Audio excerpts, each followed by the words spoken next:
আজকের ছোট গল্প।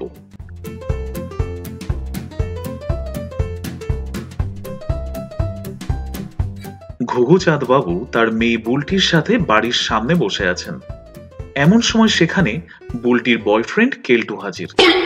ভয়ে প্রথমে বুলটির মুখ শুকিয়ে গেল, তবুও বুদ্ধি করে কেলটুকে জিজ্ঞেস করলো, তুমি কি চমচম খাঁর লেখা ড্যাডি ইজ এট হোম বইটা নিতে এসেছো?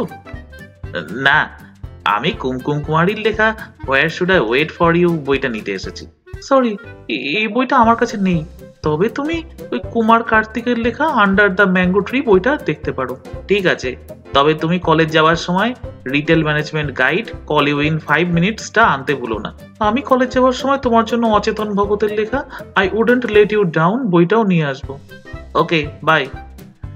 কেলটু চলে যাওয়ার পর ঘুঘুচাঁদ বাবু বুলটিকে জিজ্ঞেস করলেন, আরে এতগুলো বই ছেলেটা কি সব পড়ে ফেলতে পারবে? বুলটি বলল, হ্যাঁ বাবা, ও প্রচন্ড স্মার্ট আর বুদ্ধিমান। ঘুঘুচাঁদ নির্লিপ্ত ভাবে বলল, তাই নাকি? তাহলে বরং প্রেমকান্ত বাক্যবাগীশের লেখা ফাদার্স আর নট স্টুপিড বইটাও একবার পড়তে বলিস। তুইও পড়িস, বুঝলি?